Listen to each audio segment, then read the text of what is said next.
Langit Jakarta siang itu tampak cerah, tapi hawa di dalam istana negara begitu tebal oleh tekanan yang tak terlihat. Musik orkestra mengiringi langkah-langkah para pejabat yang baru saja dilantik, namun bagi Purbaya Yudisadewa, nada-nada itu terdengar seperti genderang perang. Di balik senyum-senyum diplomatis dan kamera yang menyorot tanpa henti, ia bisa merasakan tatapan dingin menusuk dari arah kanan ruangan, tatapan milik seseorang yang pernah ia anggap rekan seperjuangan, Bahlil. Ketika Presiden menyalaminya dengan hangat, Purbaya membalas dengan senyum sopan. Tapi dalam benaknya, ada pertanyaan yang terus bergema, apakah ini awal dari pengabdian, atau awal dari kehancuran? Ia melirik sekilas ke arah deretan pejabat di belakang, melihat Bahlil berdiri tegap dengan tangan terkepal di depan perut. Tidak ada senyum di wajahnya, hanya sorot mata tajam yang seolah menyimpan sesuatu yang belum diucapkan. Selesai upacara, tepuk tangan menggema, namun telinga Purbaya seakan tuli. Setiap suara terdengar jauh, teredam oleh bisikan nalurinya yang berteriak agar ia waspada. Ia tahu, dalam politik, pelantikan bukan akhir perjalanan, melainkan awal dari medan tempur yang penuh jebakan. Ketika ia menyalami satu persatu rekan menteri, Purbaya dapat merasakan genggaman tangan yang tidak tulus, dingin, kaku, dan bergetar oleh ambisi. Sementara itu, dari kejauhan, Bahlil berbincang pelan dengan seseorang. Senyumnya tipis, tapi matanya menyapu ke arah Purbaya. Dia terlalu idealis, bisiknya lirih, nyaris tak terdengar. Orang seperti itu tidak akan bertahan lama di dunia ini. Orang di sampingnya hanya mengangguk, lalu menunduk hormat, seolah mereka berdua baru saja menandatangani perjanjian tak tertulis, perang akan dimulai tanpa suara, tapi dengan luka yang dalam. Di luar istana, puluhan wartawan menunggu dengan mikrofon siap terjulur. Purbaya berjalan keluar dengan langkah tegap, menatap deretan kamera yang menyorotinya dari segala arah. "Pak Purbaya, apa langkah pertama Anda setelah dilantik?" tanya seorang reporter. Ia berhenti sejenak, lalu menjawab tenang, "Langkah pertama saya adalah mengembalikan kepercayaan rakyat." Jawaban sederhana itu membuat banyak orang bertepuk tangan, tapi jauh di belakang kerumunan, seseorang menatap sinis, menganggap kalimat itu bukan janji, melainkan ancaman. Ketika sore menjelang, Purbaya duduk sendiri di ruang kerjanya yang baru. Dinding putih, aroma karpet baru, dan foto presiden di atas meja tak mampu menenangkan pikirannya. Ia membuka map berisi dokumen-dokumen proyek nasional yang menunggu ditandatangani. Di antara tumpukan itu, ia menemukan sebuah memo tanpa nama pengirim, bertuliskan singkat, "Tidak semua senyum di sekelilingmu adalah milik teman."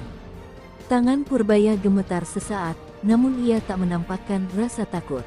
Ia hanya tersenyum pahit dan meletakkan kertas itu di bawah tumpukan berkas lain. Malam itu, dari jendela kantornya yang tinggi, Purbaya menatap cahaya kota yang berkelip-kelip. Di bawah gemerlap lampu, ia bisa merasakan denyut kekuasaan yang sedang berdetak, kuat dan berbahaya. Ia tahu langkah yang ia ambil hari ini bukan sekadar jabatan, tapi juga sumpah untuk melawan arus. "Kalau kekuasaan adalah ujian," gumamnya pelan, "maka biarlah aku gagal sebagai politisi, asalkan tidak gagal sebagai manusia." Di sisi lain kota, Bahlil menatap layar televisi yang menayangkan ulang momen pelantikan. Ia tertawa kecil sambil mengangkat gelas kopinya. "Selamat datang di meja permainan, Purbaya," ujarnya sinis. "Kau baru saja duduk di kursi yang akan membakar kakimu sendiri." Dan malam pun menutup hari itu dengan tenang, seolah tak ada apapun yang berubah, padahal dua kekuatan besar baru saja saling menandai, menunggu waktu untuk saling mengguncang. Malam baru saja jatuh di Jakarta. Tapi di lantai tertinggi sebuah gedung perkantoran elit di Kuningan, cahaya lampu tak pernah padam. Di ruangan berbalut kaca, Bahlil duduk bersandar di kursi kulit hitam, menatap layar besar yang menampilkan wajah Purbaya saat pelantikan siang tadi. Ia menatap lama, dalam diam yang mengeras. Dia bicara soal kepercayaan rakyat, gumamnya lirih, tapi ia lupa, kepercayaan itu mudah sekali dikendalikan. Di depannya, 3 pria berpakaian rapi duduk menunggu instruksi. Mereka bukan pejabat, bukan pula jurnalis. Mereka adalah para pemain di balik layar, orang-orang yang terbiasa menulis naskah politik dengan tinta fitnah. Bahlil menatap mereka satu persatu, lalu meletakkan sebuah map berwarna merah di meja. Mulai dari besok, semua media harus punya narasi yang sama. Buat dia terlihat ambisius. Buat publik ragu pada kesuciannya, ucapnya datar. Tak ada emosi di suaranya, hanya dingin yang menusuk. Salah satu pria itu memberanikan diri bertanya, tapi, Pak, kalau terlalu cepat menyerang, publik bisa curiga. Bahlil menatapnya tajam, lalu tersenyum samar. Kita tidak menyerang, katanya pelan, kita hanya menunjukkan bahwa pahlawan pun bisa punya sisi gelap. Biarkan publik yang membuat kesimpulan sendiri. Kata-kata itu seperti pedang berkarat yang siap menebas reputasi. Sementara itu, di rumah dinas barunya, Purbaya duduk menatap berkas-berkas laporan dari kementerian. Ia tak tahu bahwa di luar sana, roda konspirasi sudah mulai berputar. Ia baru saja menerima pesan singkat dari stafnya, ada beberapa media mulai mengangkat isu lama tentang proyek tahun lalu, Pak. Purbaya mengerutkan kening. Proyek yang mana? Tanyanya. Tak ada jawaban. Hanya pesan berikutnya yang datang, sumbernya tidak jelas, tapi narasinya sedang viral. Ia menutup ponselnya pelan, mencoba menenangkan diri. Cepat sekali, pikirnya dalam hati, bahkan sebelum aku sempat bekerja, mereka sudah menyiapkan panggung. Ia bangkit, melangkah menuju balkon, menatap langit malam yang kelam tanpa bintang. Di bawah sana, suara kota masih bergemuruh, klakson, tawa, percakapan di warung kopi, semua tampak biasa. Tapi bagi Purbaya, malam itu terasa seperti labirin yang mulai menelannya perlahan. Di waktu yang sama, di ruang gelap itu, Bahlil masih menatap layar televisi yang kini menayangkan berita sore, menteri baru dengan idealisme tinggi, benarkah tanpa ambisi tersembunyi. Ia tertawa kecil, suara tawanya menggema seperti ejekan. Publik hanya butuh keraguan kecil, katanya sambil meneguk kopinya. Sekali mereka ragu, setengah dari kepercayaan itu akan hilang. Tiba-tiba, telepon di mejanya berdering. Nama yang muncul di layar membuatnya tersenyum lebar. Ia mengangkatnya perlahan, menunduk sedikit, suaranya lembut tapi menusuk. Ya, Pak, semuanya berjalan sesuai rencana. Dia tidak akan tahu dari mana pukulan pertama datang. Setelah menutup telepon, ia berdiri di depan jendela, menatap kelap-kelip lampu Jakarta dengan mata penuh perhitungan. Selamat malam, Purbaya, bisiknya, semoga kau tidur nyenyak, sebelum badai yang kusiapkan datang menjemputmu. Dan malam pun menelan kota itu dengan sunyi yang mencekam. Di balik hiruk-pikuk Jakarta, dua sosok ini bergerak di dua dunia yang berbeda, satu mencoba menegakkan idealisme di tengah lumpur kekuasaan, satu lagi menabur racun di setiap percakapan publik. Tak ada darah, tak ada peluru. Tapi perang sudah dimulai, perang yang lebih mematikan dari apapun, perang reputasi. Pagi itu, sinar matahari menembus kaca ruang kerja Purbaya, tapi hatinya masih diselimuti bayangan semalam.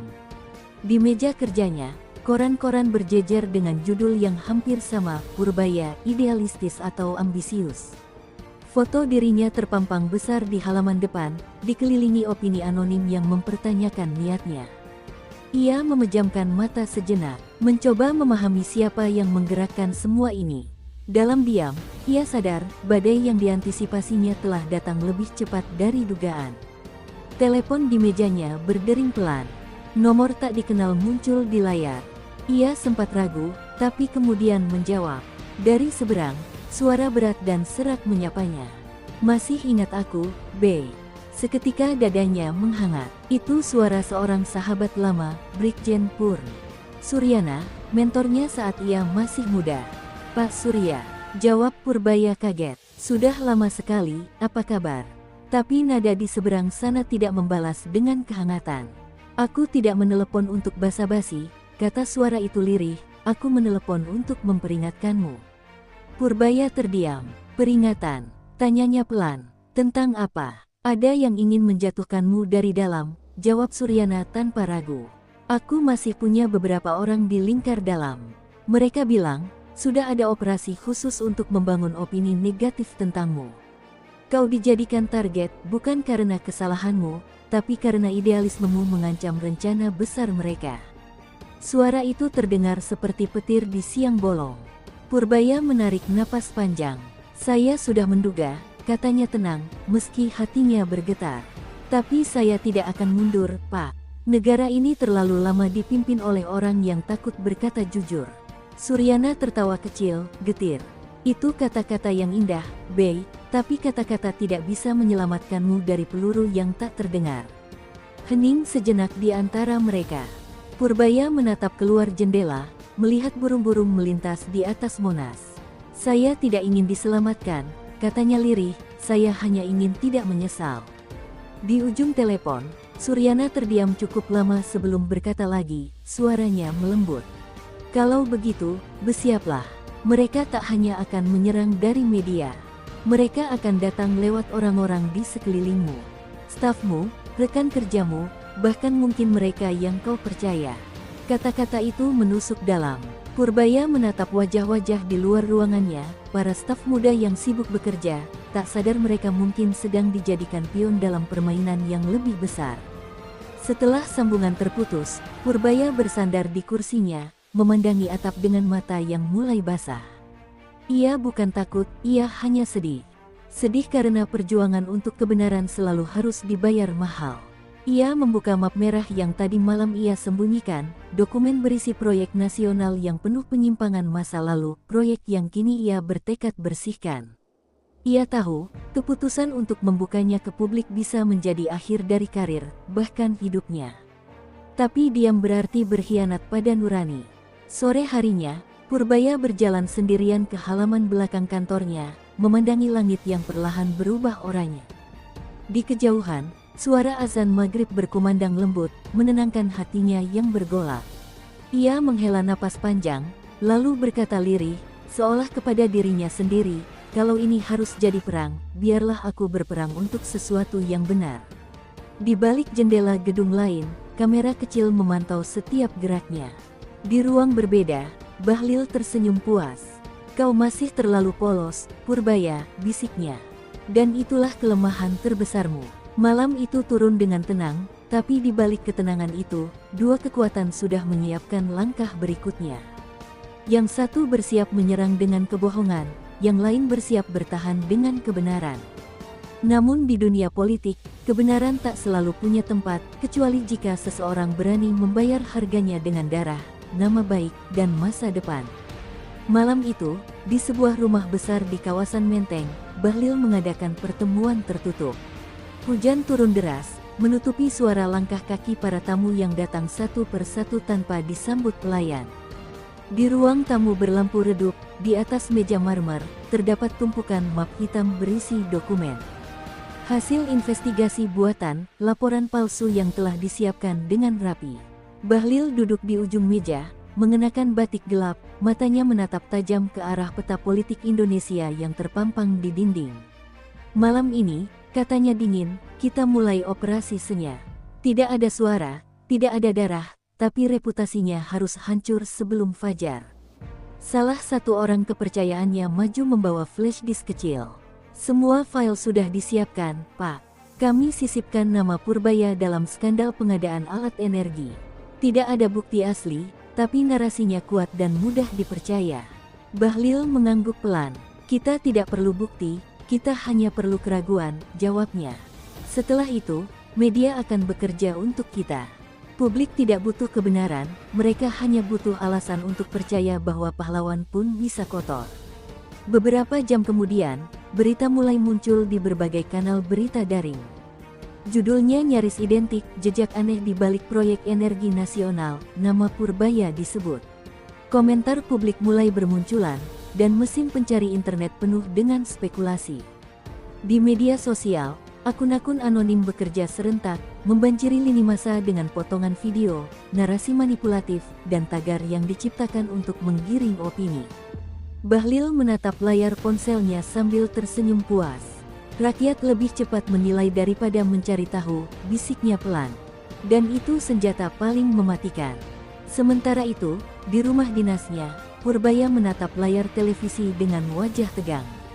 Di bawah matanya, lingkar hitam mulai tampak, malam-malam tanpa tidur telah menjadi rutinitas. Ia melihat nama dan wajahnya dijadikan headline berita, seolah ia adalah simbol korupsi baru. Telepon berdering tanpa henti, dari wartawan, kolega, hingga pihak-pihak yang dulu memujinya kini mulai menjauh. Hanya satu dua yang masih setia, tapi bahkan mereka pun takut bersuara. Dalam diam, Purbaya tahu inilah perang sebenarnya. Sore harinya, ia memanggil dua staf kepercayaannya ke ruang kerja. Kalian harus tahu, semua ini tidak benar. Tapi jika kalian ingin mundur, saya mengerti, katanya dengan suara parau. Salah satu stafnya, perempuan muda bernama Ratih, menatapnya dengan mata berkaca-kaca. Kami tidak akan pergi, Pak. Kami tahu siapa Anda. Purbaya menatap mereka dengan tatapan lembut, tapi juga lelah. Kalau begitu, bersiaplah. Kita tidak sedang berperang dengan orang, tapi dengan sistem yang sudah terbiasa menelan kejujuran. Di sisi lain kota, seorang produser televisi menerima amplop tebal dari kurir tak dikenal. Di dalamnya ada instruksi untuk menyiarkan segmen khusus tentang kasus Purbaya. Tak ada tanda tangan, tapi bayaran yang diterima terlalu besar untuk ditolak. Malam itu, jutaan mata menonton berita yang sama, mendengar narasi yang sama, dan mulai percaya pada kebohongan yang diciptakan dengan sempurna. Di studio, Bahlil tersenyum di depan monitor sambil berbisik, kebenaran tidak perlu dibunuh, cukup dibuat tampak mencurigakan. Namun jauh dari hiruk-pikuk media, di sebuah ruang kecil di rumahnya, Purbaya menulis surat dengan tangannya sendiri. Ia tahu serangan ini baru permulaan. Dalam surat itu, ia menulis, "Jika suatu hari aku dijatuhkan oleh fitnah, biarlah sejarah yang berbicara. Karena kebohongan selalu butuh panggung, tapi kebenaran hanya butuh waktu." Ia melipat surat itu rapi, menyimpannya di dalam laci, dan menatap langit malam dengan tatapan kosong, antara pasrah dan tekad. Dan di luar sana, kota Jakarta berdenyut tanpa tahu bahwa dua manusia sedang bertarung dengan cara paling sunyi, satu dengan kekuasaan, satu dengan kejujuran. Tak ada ledakan, tak ada peluru, tapi luka yang ditinggalkan jauh lebih dalam dari perang manapun. Di tengah hujan yang tak henti, bayangan kekuasaan semakin pekat, dan suara hati perlahan tenggelam oleh sorak kemenangan mereka. Yang haus kuasa. Hujan belum berhenti sejak malam sebelumnya. Jakarta tampak muram, seperti ikut merasakan beban yang kini dipikul Purbaya. Setelah berhari-hari dihantam berita palsu, ia nyaris tak muncul di publik. Para jurnalis menunggu di depan rumah dinasnya, tapi pintu itu tak pernah terbuka. Dalam keheningan yang menekan, Purbaya mengambil keputusan berani, ia tak akan melawan lewat media, ia akan melawan lewat kebenaran. Malam itu, ia meninggalkan rumah tanpa pengawalan resmi, hanya ditemani satu orang kepercayaannya. Tujuannya, sebuah rumah tua di daerah Sleman, peninggalan keluarganya, tempat yang tak pernah ia kunjungi lagi sejak menjadi pejabat. Rumah itu tampak sunyi ketika ia tiba. Angin malam berdesir membawa aroma tanah basah, dan suara jangkrik terdengar dari kejauhan. Di ruang tengah, sudah menunggu 3 orang, wajah-wajah yang dulu sempat hilang dari dunia politik, mantan jenderal, seorang akademisi tua, dan mantan menteri yang dulu dikenal idealis tapi mundur secara misterius. Mereka semua menatap Purbaya dengan tatapan berat, seolah melihat bayangan masa lalu yang kembali menantang arus kekuasaan. "Kau akhirnya datang juga, Bey," kata sang jenderal dengan nada lega. "Kami sudah menunggumu." Purbaya duduk, menatap mereka satu persatu. "Aku tidak datang untuk menyelamatkan diri," katanya tenang. "Aku datang untuk menyelamatkan kebenaran." Kata-kata itu menggema di ruangan yang remang. Sang akademisi mengangguk pelan. "Kami tahu apa yang sedang terjadi padamu. Bukan hanya fitnah, ini bagian dari rencana yang lebih besar. Mereka ingin menguasai proyek nasional, dan kau satu-satunya yang menghalangi." Purbaya menunduk, menggenggam kedua tangannya di meja. "Aku sudah siap kehilangan jabatan, bahkan nama baik. Tapi aku tidak akan menyerahkan bangsa ini pada orang-orang seperti mereka." Mantan menteri yang duduk di sebelah kiri mengeluarkan sebuah amplop coklat. Di dalam ini, katanya pelan, ada bukti transaksi yang mengaitkan mereka dengan perusahaan asing. "Kalau kau berani, serahkan ini ke publik. Tapi begitu kau melakukannya, kau tidak akan punya jalan kembali." Purbaya membuka amplop itu, melihat tumpukan dokumen, tanda tangan, dan rekening yang tak seharusnya ada. Matanya menatap tajam ke arah kertas itu, bukan dengan kebencian, tapi dengan kesadaran bahwa hidupnya baru saja berubah arah. Angin bertiup lebih kencang, membuat tirai jendela bergoyang. Aku tahu risikonya, ucap Purbaya mantap. Mereka bisa menghancurkan namaku, tapi tidak bisa menghancurkan apa yang benar.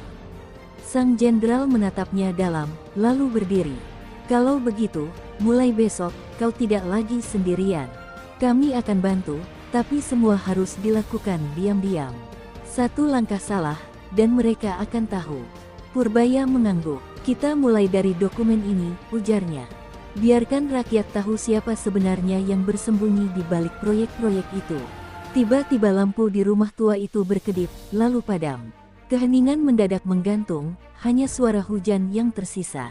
Mereka saling berpandangan, tanda bahaya. Purbaya berbisik pelan, mereka sudah tahu kita berkumpul. Dengan cepat, salah satu orang mematikan ponsel dan menutup map. Dalam kegelapan, langkah-langkah terdengar dari luar. Tapi yang datang bukan aparat, hanya suara mobil lewat di jalan kecil. Mereka semua menghela napas lega, tapi ketegangan itu meninggalkan pesan yang jelas, permainan ini sudah menembus batas aman. Beberapa jam kemudian, Purbaya meninggalkan rumah itu sendirian. Hujan sudah reda, tapi jalanan masih basah. Ia berhenti sejenak di bawah pohon besar, menatap langit yang mulai terang di ufuk timur. Di tangannya, amplop coklat itu terasa berat, bukan karena isinya, tapi karena makna yang terkandung di dalamnya. Ia tahu, setelah malam ini, tak akan ada jalan kembali. Dalam hatinya ia berbisik, kalau mereka bermain dalam gelap, aku akan menyalakan cahaya sekecil apapun yang kumiliki. Dan di tempat lain, di kantor megahnya yang diterangi lampu malam, Bahlil menatap layar komputer yang menampilkan rekaman satelit dari rumah tua di Sleman. Ia tersenyum tipis. Aku sudah bilang, katanya kepada seorang pria di sampingnya, Purbaya terlalu mudah ditebak. Kalau dia mulai mencari kebenaran, itu berarti dia sudah berjalan ke arah kehancurannya sendiri. Ia meneguk kopi dinginnya, lalu menatap layar dengan mata dingin. Biarkan dia merasa punya harapan. Itu membuat kejatuhannya nanti terasa lebih menyakitkan. Fajar baru saja menyapa Jakarta ketika kabar mengejutkan beredar, Purbaya Yudisadewa akan menggelar konferensi pers nasional. Berita itu menyambar ruang redaksi seperti petir. Para wartawan bergegas ke kantor kementerian, televisi menyiarkan siaran langsung, dan di media sosial, tagar-tagar Purbaya bicara menjadi trending dalam hitungan jam. Di balik layar, Bahlil menatap layar televisi sambil tersenyum miring. Akhirnya kau muncul juga, ujarnya lirih. Tapi hari ini bukan hari kemenanganmu, Purbaya. Ini hari terakhirmu terlihat kuat. Purbaya berdiri di ruang tunggu kecil sebelum naik ke podium. Jasnya sederhana, wajahnya tampak letih, tapi matanya menyala dengan api yang tenang. Di tangannya, amplop coklat dari pertemuan rahasia di Sleman masih ia genggam erat. Ratih, staf setianya, mendekat pelan dan berkata dengan suara gemetar, "Pak, kalau Anda mengungkap ini, mereka tidak akan diam." Purbaya menatapnya lembut, lalu menjawab, "Aku tahu, Ratih. Tapi lebih baik dihancurkan karena berkata jujur, daripada hidup tenang karena berbohong." Beberapa menit kemudian, ia melangkah naik ke podium. Suara kilatan kamera membanjiri ruangan seperti badai cahaya. Wartawan berdesakan, menunggu kalimat pertama yang akan keluar dari bibirnya. Ia menarik napas panjang, lalu berbicara dengan suara yang tenang namun tajam. "Beberapa hari ini, nama saya dipermainkan dalam permainan kotor yang menodai akal sehat bangsa ini. Mereka menuduh saya korup, mereka menuduh saya ambisius, mereka menuduh saya menjual negara ini. Tapi hari ini, saya berdiri di sini bukan untuk membela diri, melainkan untuk mengingatkan kita semua bahwa kekuasaan tanpa kejujuran adalah racun bagi republik ini." Ruangan mendadak hening. Kalimat itu menggema ke seluruh penjuru negeri. Bahkan kamera yang menyorotnya tampak bergetar karena suasana menegang. "Saya tahu risiko dari kata-kata ini," lanjutnya, "tapi saya lebih takut pada masa depan bangsa ini jika kita semua memilih diam." Ia membuka amplop coklat itu, memperlihatkan beberapa dokumen ke arah kamera. Inilah bukti bahwa proyek energi nasional selama ini dikendalikan oleh segelintir orang yang bersekongkol dengan kepentingan asing. Dan saya bersumpah, selama saya masih berdiri di sini, mereka tidak akan bisa membeli masa depan Indonesia. Beberapa wartawan menatap satu sama lain, tak percaya dengan apa yang baru mereka dengar. Di ruangan lain, Bahlil yang menyaksikan siaran langsung itu meletakkan cangkir kopinya perlahan. Wajahnya menegang, senyumnya lenyap. Dia benar-benar gila, gumamnya, dia menyeret semuanya ke terang. Ia memukul meja keras, membuat berkas-berkas berserakan. Asistennya bergidik, tapi Bahlil hanya berdiri, menatap layar dengan mata penuh amarah. Baiklah, kalau dia ingin perang terbuka, kita beri perang yang sesungguhnya. Sementara itu, di luar gedung, rakyat mulai berkumpul. Ratusan orang berdiri di bawah hujan, meneriakkan nama Purbaya. Ada yang menangis, ada yang mengangkat poster bertuliskan, "Kami percaya." Di media sosial, potongan video pidatonya menyebar luas, dan dalam hitungan jam, seluruh negeri membicarakan satu kalimatnya. Kekuasaan tanpa kejujuran adalah racun bagi republik ini. Kalimat itu menjadi simbol perlawanan baru, kalimat yang menggetarkan hati mereka yang lama bungkam oleh ketakutan. Namun kemenangan itu berumur pendek.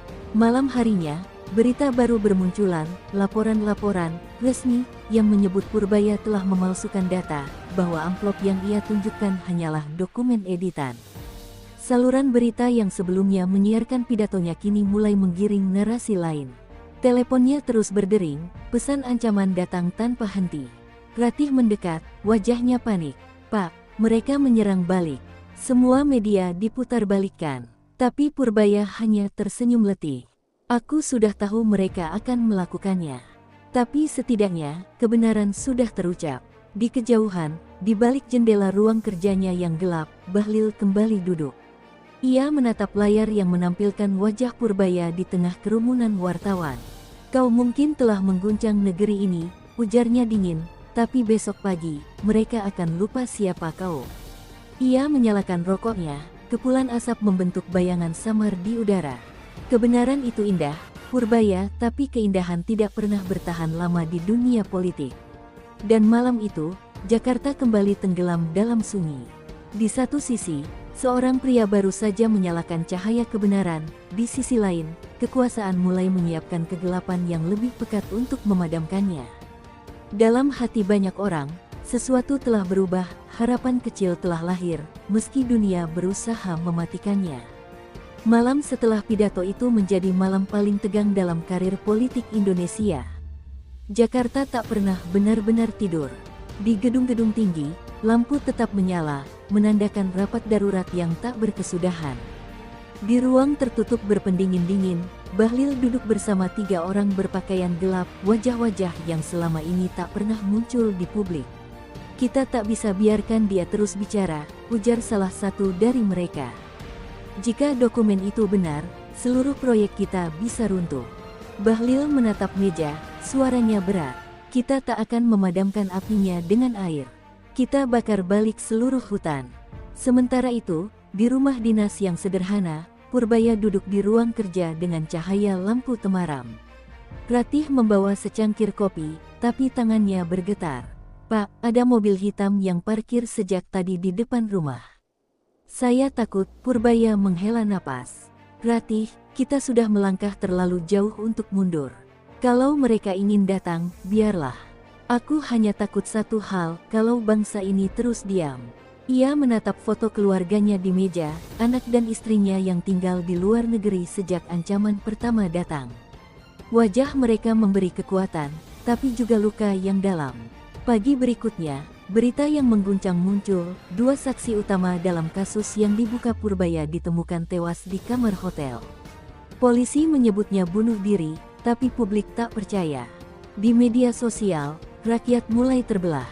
Sebagian percaya Purbaya difitnah, sebagian menuduhnya bermain drama untuk popularitas. Bahlil memanfaatkan kekacauan itu. Ia tampil di televisi dengan wajah tenang, berkata seolah penuh simpati, "Saya sangat prihatin atas kegaduhan ini. Kita harus berhati-hati pada orang yang menggunakan isu moral untuk mencari panggung." Kalimat itu seperti racun yang menetes perlahan, tapi mematikan. Namun sesuatu yang tak terduga mulai terjadi.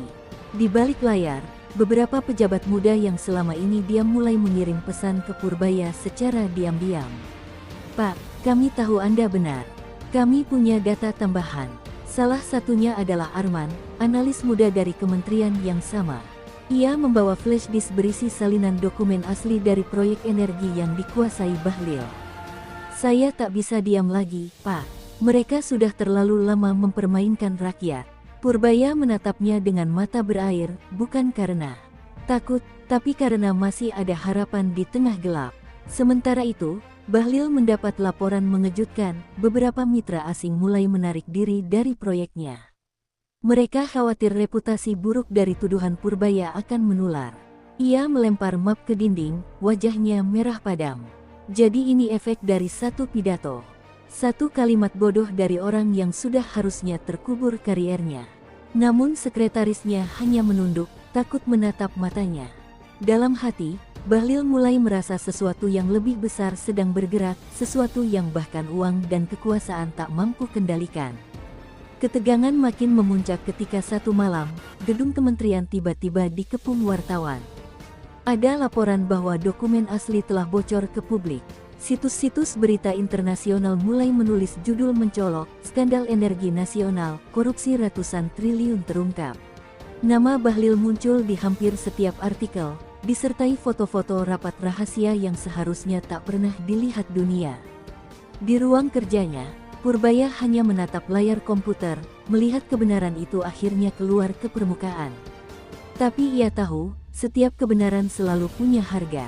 Menjelang tengah malam, pintu rumahnya diketuk keras. Ratih ketakutan, tapi Purbaya berdiri tenang. Di depan pintu, dua orang dari lembaga anti korupsi datang membawa surat resmi. Kami perlu Anda ikut, Pak. Ada laporan bahwa nyawa Anda terancam. Wajah mereka serius, tapi mata mereka menyiratkan simpati. Purbaya tersenyum samar. Akhirnya, mereka bergerak juga. Ia mengambil jasnya dan berjalan keluar. Di langit malam, hujan mulai turun pelan, seolah langit pun ikut menyucikan kebusukan yang selama ini disembunyikan. Di tempat lain, Bahlil berdiri di balkon tinggi menatap Jakarta yang diselimuti hujan. Teleponnya berdering tanpa henti, tapi ia tak mengangkat. Ia tahu, semua rencana yang ia bangun selama bertahun-tahun mulai runtuh. Dia menang bukan karena kekuasaan, gumamnya pelan, tapi karena keberaniannya. Untuk pertama kali dalam hidupnya, Bahlil merasakan sesuatu yang belum pernah ia rasakan sebelumnya, takut. Takut bukan pada Purbaya, tapi pada kebenaran yang tak lagi bisa ia kendalikan. Pagi itu, Jakarta seakan berhenti bernafas. Jalanan masih basah oleh hujan semalam, dan udara mengandung aroma logam yang getir. Di salah satu gedung lembaga anti korupsi, Purbaya duduk di ruang kecil tanpa jendela, menatap berkas yang dibentangkan di hadapannya. Di luar ruangan, puluhan wartawan berkumpul, meneriakkan namanya, menunggu penjelasan tentang laporan besar yang mengguncang negeri. Ratih duduk tak jauh dari sana, wajahnya pucat tapi matanya tetap menatap tegas ke arah pintu ruangan. Ia tahu, hari ini akan menentukan nasib bukan hanya bagi Purbaya, tapi juga bagi masa depan kebenaran yang mereka perjuangkan. Sementara itu, Bahlil berdiri di kantor kementerian yang kini dijaga ketat oleh aparat. Semua teleponnya disadap, semua rekan bisnisnya dipanggil untuk diperiksa. Ia tampak lebih tua dari sebelumnya, wajahnya kusut, rambutnya mulai memutih. Ia memandang keluar jendela dengan tatapan kosong, menyadari satu hal pahit, kekuasaan yang dulu membuatnya merasa abadi kini tak berarti apa-apa. Dalam keheningan itu, ia teringat kata-kata Purbaya di podium beberapa hari lalu, kekuasaan tanpa kejujuran adalah racun bagi republik ini. Kata-kata itu kini menggema di benaknya seperti doa sekaligus kutukan. Di ruang interogasi, seorang penyidik menatap Purbaya dengan nada lembut. Pak, kami tahu Anda diancam. Kami tahu semua ini berat. Tapi apa Anda yakin ingin terus melawan? Purbaya menatap lurus, matanya tajam tapi teduh. Kalau saya diam sekarang, sejarah akan menulis saya sebagai pengecut. Tapi kalau saya bicara, Mungkin mereka akan menghapus nama saya, tapi tidak bisa menghapus kebenaran yang sudah lahir. Suaranya bergetar, bukan karena takut, tapi karena beban perjuangan yang akhirnya mencapai puncak. Ia tahu, langkah berikutnya tak lagi soal kemenangan, tapi soal warisan moral yang akan ia tinggalkan. Sore harinya, publik kembali diguncang. Rekaman video pengakuan Purbaya bocor ke media. Rekaman itu memperlihatkan dirinya menjelaskan seluruh rantai korupsi yang melibatkan pejabat tinggi, termasuk Bahlil. Dalam video itu, ia berkata pelan, "Kalau video ini kalian tonton, mungkin saya sudah tidak ada. Tapi saya ingin kalian tahu, negara ini bukan milik mereka yang paling kaya, tapi milik mereka yang paling berani berkata jujur." Video itu menjadi viral dalam hitungan jam. Tangisan, kemarahan, dan seruan keadilan membanjiri jalanan. Nama Purbaya menjadi simbol perlawanan baru. Malamnya, dunia kembali gempar. Mobil dinas yang membawa Purbaya dari gedung lembaga anti korupsi terlibat kecelakaan misterius di jalan tol. Mobil terguling, terbakar hebat. Tidak ada saksi hidup. Berita itu menyebar cepat, mengguncang seluruh negeri. Ratih yang mendengar kabar itu berlari ke rumah sakit, hanya untuk menemukan tubuh yang hangus dan hampir tak bisa dikenali. Ia jatuh berlutut, menangis tanpa suara. Di tangannya masih tergenggam kertas berisi kutipan tulisan tangan Purbaya, "Kalau suatu hari aku pergi, jangan tangisi aku, tangisilah negeri ini kalau tetap diam." Keesokan harinya, ribuan orang turun ke jalan membawa lilin. Di depan gedung kementerian, mereka berdiri dalam diam, menunduk dengan mata basah. Tak ada orasi, tak ada spanduk besar, hanya bisikan lirih yang menggema, "Purbaya tidak mati." Bahlil menyaksikan pemandangan itu dari televisi ruang tahanan, wajahnya kosong. Untuk pertama kali dalam hidupnya, ia meneteskan air mata. "Dia benar-benar menang," bisiknya lirih. "Dia mati, tapi aku yang hancur." Beberapa minggu kemudian, lembaga anti korupsi mengumumkan hasil investigasi, semua tuduhan Purbaya terbukti benar. Proyek energi nasional dibekukan, sejumlah pejabat tinggi ditangkap, dan Bahlil dijatuhi hukuman berat. Tapi bagi rakyat, kemenangan itu terasa pahit, karena sosok yang menyalakan cahaya itu telah tiada. Di setiap kota, mural bergambar wajah Purbaya muncul di dinding-dinding, matanya menatap jauh, dengan tulisan kecil di bawahnya, "Kebenaran tidak pernah mati." Dan di suatu pagi yang tenang, Ratih berjalan sendirian ke makam sederhana di pinggiran Jakarta. Ia meletakkan bunga di atas batu nisan tanpa nama. "Terima kasih, Pak," bisiknya pelan. "Cahaya yang Bapak nyalakan akan tetap hidup di hati kami." Angin berhembus lembut, membawa aroma tanah basah dan harapan baru. Matahari perlahan menembus awan, menyorot nisan itu, seolah langit sendiri tahu, seorang manusia biasa telah mengubah arah sejarah, dengan satu keberanian, satu kejujuran, dan satu kalimat yang mengguncang Republik selamanya.